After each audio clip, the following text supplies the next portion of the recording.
All right, welcome everybody to our initial podcast. Here we are. Here we are. We made it. Woohoo! Victory.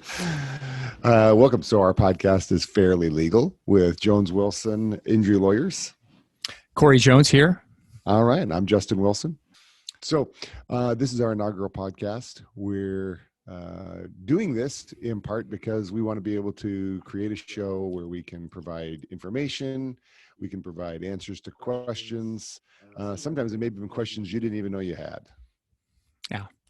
And we'll give you answers that maybe we didn't even know we had. So we'll see where this goes. We kind of have to do this disclaimer. I think everyone has to do this disclaimer. We are still in the midst of what we've called the COVID era. Justin and I are not masked. You'll notice that. And we are in less than 6 feet of proximity.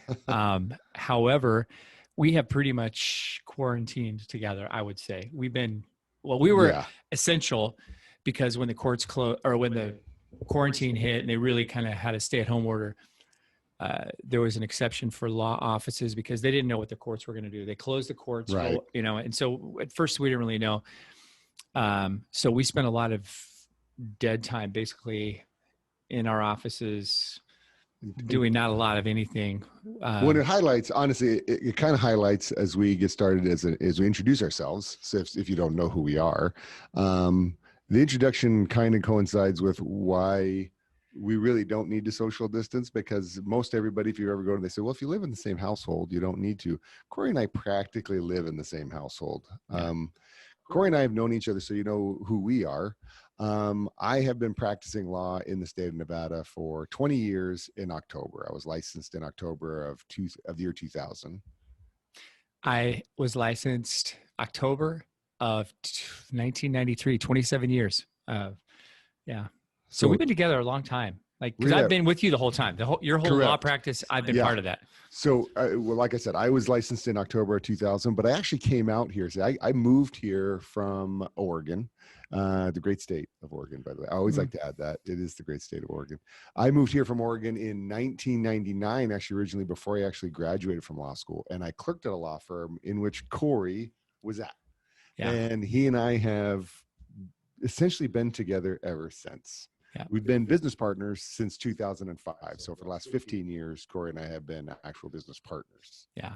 I was a brand new partner in that firm when you joined in 2000. Yeah. Right. So it was good. I mean, and it was a questionable hire at the time. I was against it. It still is. Okay. It's still a questionable partnership. I'm going to be honest with you.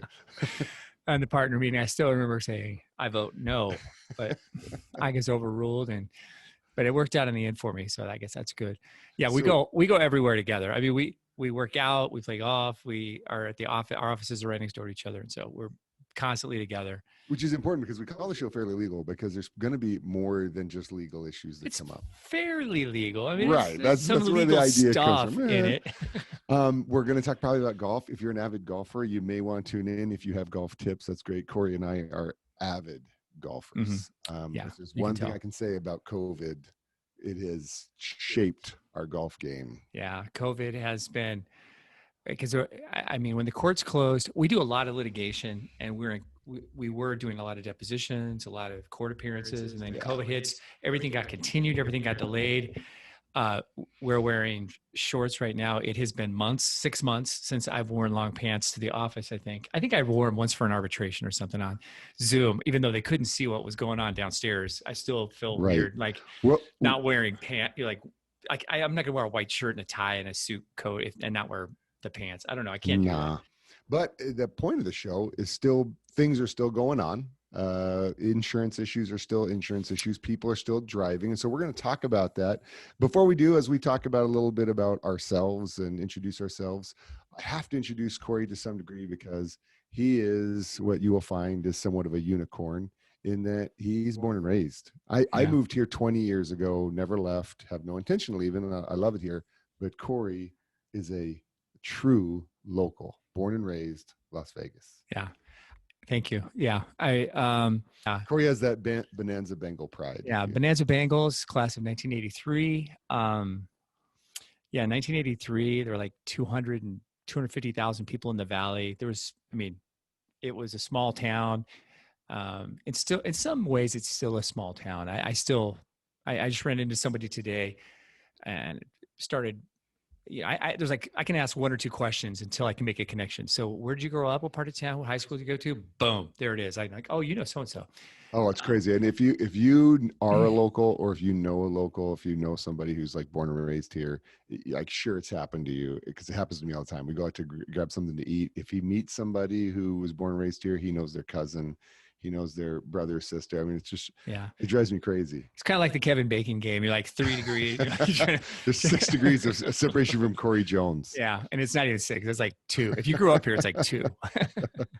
Yeah, it's just, it's not even the same place that it was years ago, but I like it. I mean, we're becoming a legitimate city. You know, we've got the Knights, Golden Knights, and we've got a little bit more diverse of employment base. Back in the day, it was just all hotels.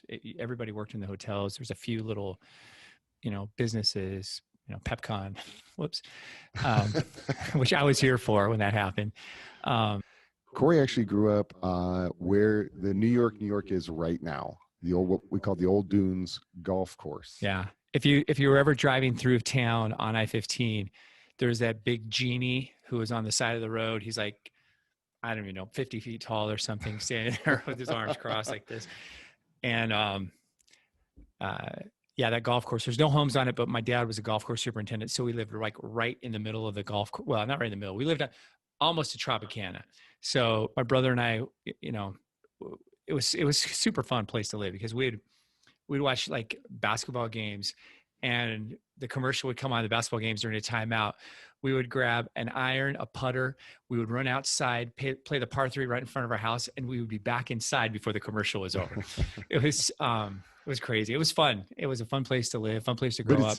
But it's where the New York is now.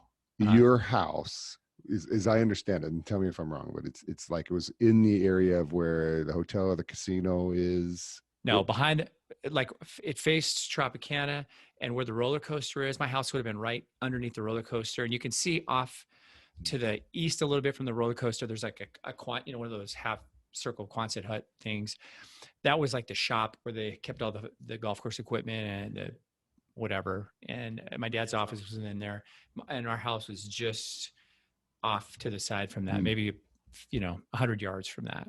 So that's crazy to me. Every time I think of that, when just the idea of growing up in an area near the Strip that isn't the Strip. I mean, we all see the Strip now, and it just literally almost runs the length of the center of Las Vegas all the way to the mountain now. I mean, It just goes so long by the time you get down to the South Coast.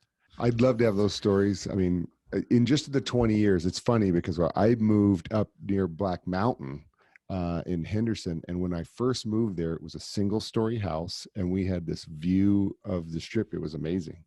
The problem was it was a single-story house, and then all these homes got built around us. And I had this amazing view of the Strip for about 6 months, 7 months, and then all these homes got built around us, and it was gone. And now that whole area is just jammed. Yeah. Homes. So the growth in Las Vegas is amazing. And that kind of, I guess, leads us into what we're doing this podcast for and what we're going to talk about today. And that is COVID, right? It's when you have economic downturns, there's a lot of people in town who, and you maybe find yourself to be one of them, you got to make financial choices. Right. And we've all seen it, what's happened to our beloved tourism industry. So many casino employees, from the lowest, even a lot of management employees have been furloughed, and some have been officially laid off now. The fact that, they closed, I mean, I couldn't comprehend growing up that the casinos, that the Strip would close, that the lights would go out. I mean, sometimes somebody really Vegas-y would pass away and they would dim the lights on the Strip. And that was like, a great honor for somebody who was like a Vegas entertainer. But to have the casino shut their lights down and lock the front doors, that's, in 54 years living here, that's a new thing. I'd never heard of it. But with that comes, like Corey said, we've had employees, people who've been furloughed from work, and they've been furloughed from work not for a week, but for months. And in a lot of folks, there's no end in sight that they can see. And so what happens is all of a sudden we have to make some very hard and very difficult financial decisions. And so Corey and I wanted to talk a little bit about today, is one of the things that we really want you to give a focus on when you are making those decisions. One thing we don't want you to do. It's a huge mistake that a lot of people make when they have to make these financial decisions as it relates to their insurance coverage. Before we get into that, just make sure that you hit like at the bottom. Subscribe to our YouTube channel would be great. Subscribe to us.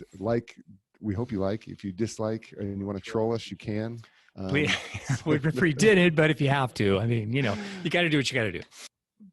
What you do with your money is your decision. That's above our pay grade. But we want you to think long and hard before you cut some of the car insurance coverage that you have. And liability, everybody knows liability coverage is required. You have to have your little insurance card. If you don't, you get just a huge fine. But many people carry, during good times, they're like, oh yeah, I should probably carry that coverage. One of those is uninsured/underinsured motorist coverage. And sometimes you'll see it as UM/UIM. That's the coverage that you carry in case the driver who hits you either doesn't have any insurance or they just don't have enough. Like they paid you their entire policy limits and you're still have medical bills beyond that, and your pain and suffering is well above that. It's really to protect yourself. And there are thousands of drivers on the Nevada roads in Clark County that are uninsured. And that's an unfortunate reality, but there are a lot of people who are not responsible, who are out there driving without insurance. And you may wonder, kind of get a sense of, sometimes these things can be a little hard to understand. And I say it this way. Corey and I meet people all the time, and you may find yourself to wonder, if we were to sit you down and ask you, what kind of insurance do you have? What insurance coverage do you have? Most people have no idea. Yeah. We always get the, we have to go through the process of actually looking it up for them to find out exactly what kind of coverage they have.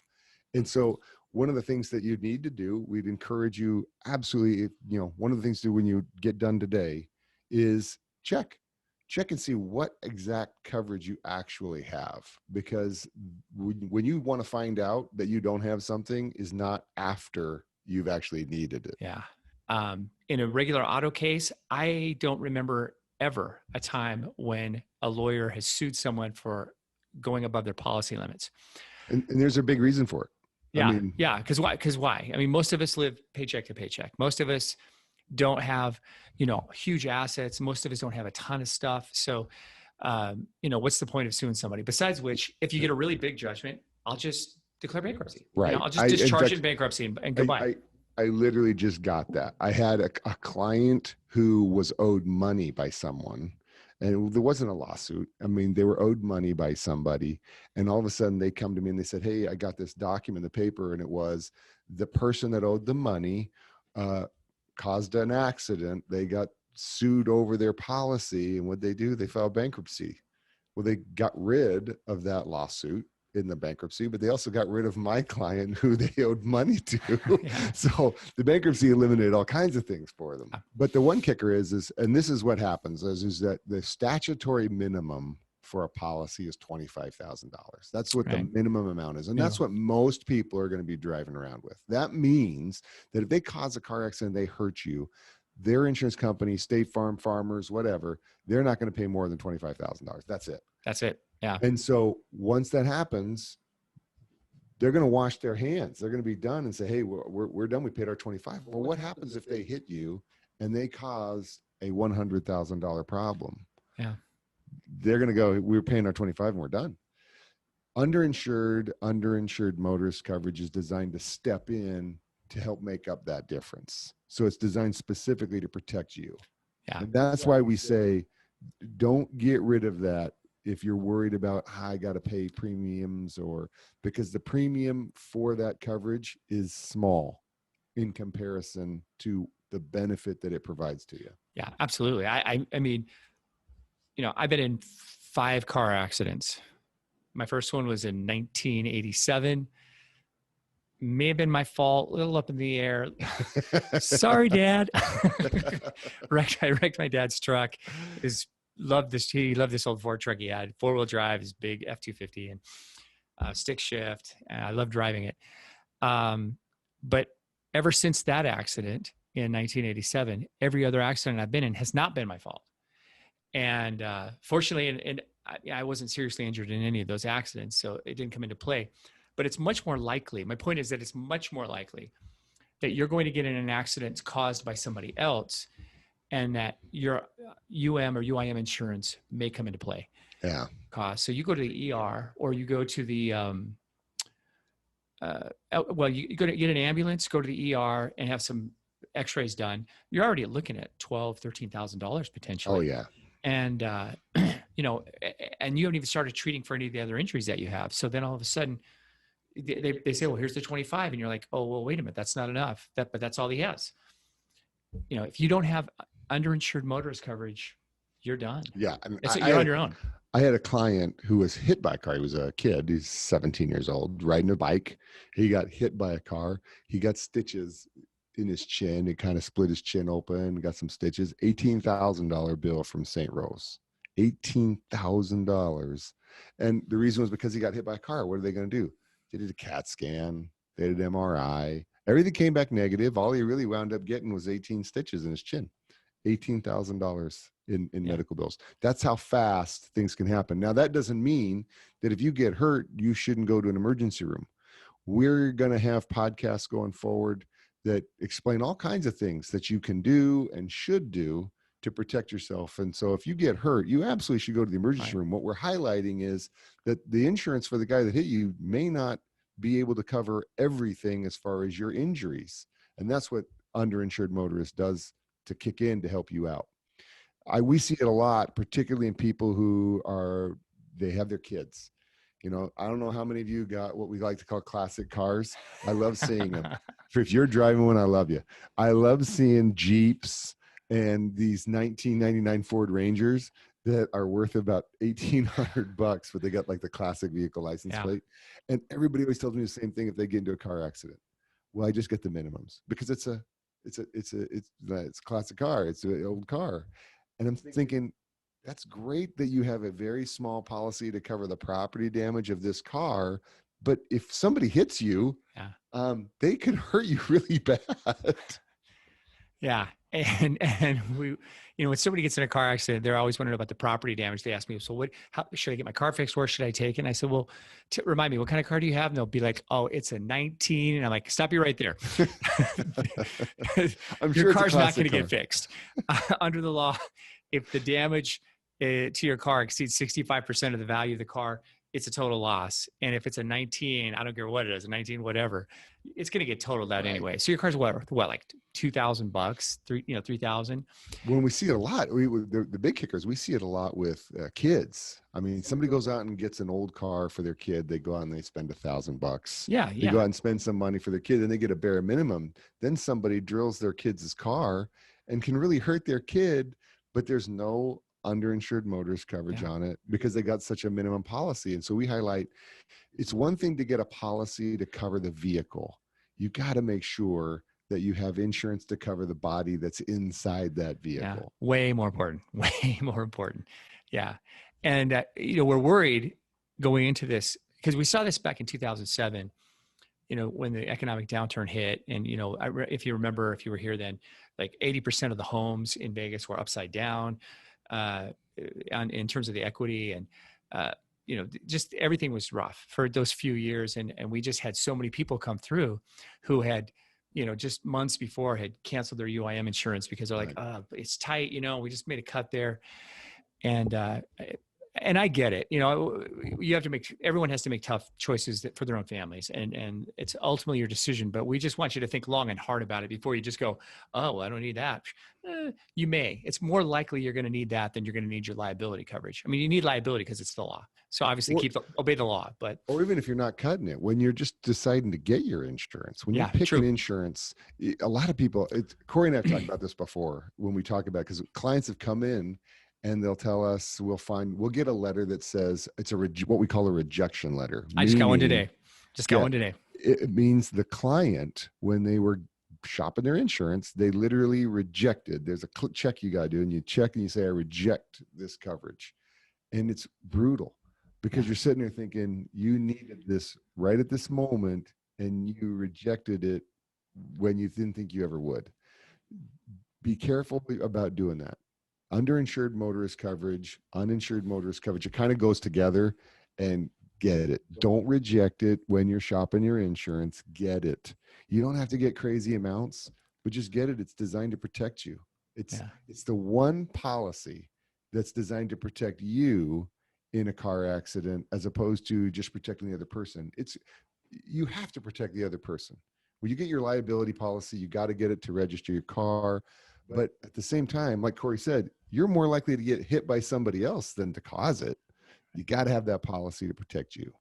And one wrinkle, you cannot purchase more underinsured motorist coverage than your liability limits. So if you have the minimum liability limits, if you have 25,000, you cannot purchase more than 25,000 of UIM. So if you want more coverage, you have to increase your liability coverage, but it's not double, so it can be affordable if you want to up the coverage, but you want to make sure you're protected, not just you, but your family. And you never know what's going to happen. People driving your car even, Right.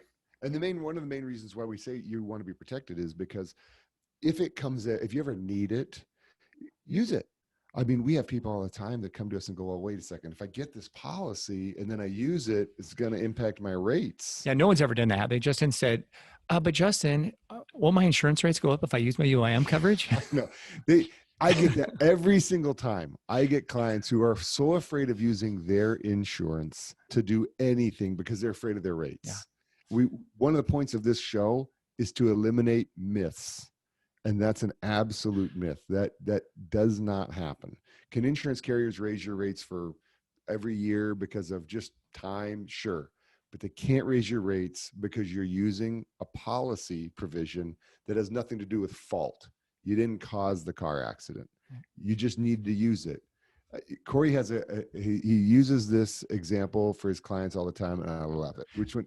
Right. I mean, you would never go to the doctor and to pay for your doctor bill at the end of the visit, at the ER or wherever, the quick care, wherever you go. And they say, oh, can I see your insurance card? And you would never say, oh, no, I don't want to put this on my health insurance. They might raise my rates. I just want to pay cash for this. Of course, You're going to use your health insurance. UIM is exactly the same. You paid for this coverage. This is literally the only time you can use that coverage. There's one time when you can use that, when you get in an accident and the other driver doesn't have enough coverage, or he's uninsured, or she is uninsured. When that happens, that's the only time you can use that UIM coverage. You've been paying for it for years. This is the time to use it. Otherwise, why do you have it? If you're not going to use it, by all means, cancel it. But this is the time you should use it. And Corey and I would highlight, you don't just have to take our word for it.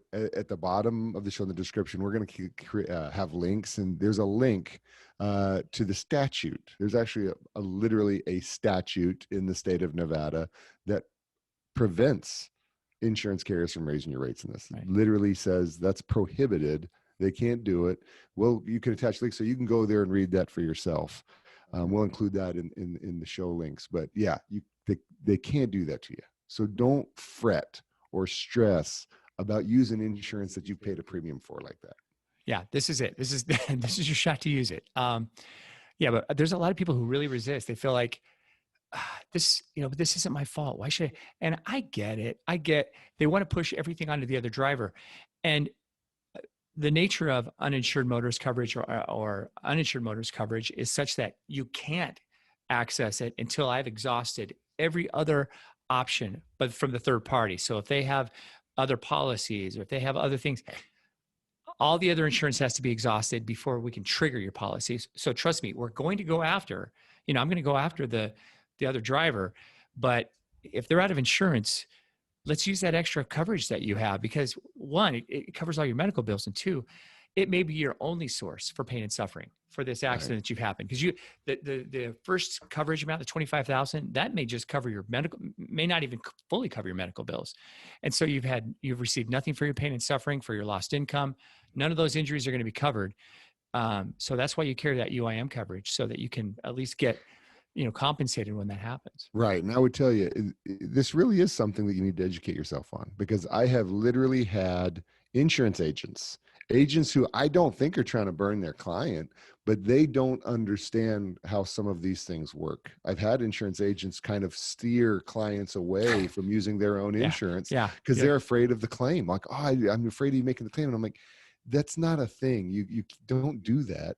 And I don't think they're trying to be mean. It's they literally don't understand all of this Yeah. stuff. They're being well-meaning, but yeah, there's misconception about that, and it's just wrong. So So definitely that's one keep of the it. yeah, that's the main point of the show that we're going to try to bring to you is take away some of these myths, give you some things that you can use, things to look at. Look at your insurance. If you take nothing away from this podcast or this show, make sure that you go and you check your insurance and just see what kind of coverage you have and see what you don't have. And so you can either get it, or if you've already got it and you're having to make decisions, we can't stress enough the importance of saying, you know what, think about that one. That one's a really biggie for you and your family. Think about it before you cut that. Yeah, and price it out. I mean, talk to your agent or get online and say what's the difference in Yeah. premium going to be? Because I think you'd be surprised how little you save by dropping those coverages, and it could come back to haunt you by not having them. It really can. That's happened hundreds of times, literally hundreds of times during my legal career, that people have regretted not having that coverage, and they've in some cases they've canceled it the week before. It can salvage you in cases where someone Yeah. just is underinsured, and if you're in even a moderately bad accident with a hospital visit, if you have a hospital visit and you need treatment afterwards, if you don't have underinsured motorist coverage, you will end up upside down on the case. Yeah. Chances are you'll end up upside down, and that's unfortunate. Underinsured motorist coverage and medical payments coverage can make you sleep at night, can help you sleep at night knowing that, hey, there's going to be enough money to cover stuff. When you don't have it, you really, you're hoping and praying that they caused very little injury to you. One of the reasons why we do this is to give people some counsel and advice to hope that they never need us, because it's going to go as we kind of go beyond just this, just kind of talking about underinsured motorist coverage, and we do shows in the future, we're going to bring you advice about things that are just other aspects of your life, family law, different areas, things that are going on. You may be dealing with furloughs right now and all the things that are going on with evictions. And there's all kinds of things that we can kind of give you as far as information to at least help make you the most informative you can be. And that's what we're going to try to bring you. And because Corey's right, most people don't come to us unless something really, really bad has happened. And we're trying to see partly through this show if we can help avoid that. Yeah, it's still so. This is a little preventative medicine. We're trying to prevent a bad situation in the future and maybe stave off. Or if a bad situation happens, we're trying to make a bad situation not worse. Yeah, that's really what it is. True. That's true. Check your insurance. If you're one of those people watching this going, I have no idea what policy I have, we're talking to you. Make sure you check it, see it. It's really easy. Go check. It's what we call a declarations page. Go check the declarations page on your policy. You'll see real fast. And if you have any questions, if you have questions, not just about this, but about anything going, put it in the comment section.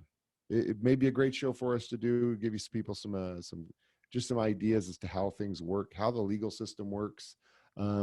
People come to us all the time with problems that if they had taken advice a year earlier, or if they had taken some of counsel 2 years earlier, it would have eliminated a lot of their problems. Yeah. So we hope that was fairly legal. And again, subscribe, like us, love us. Like us. And we hope to see you again. Yeah.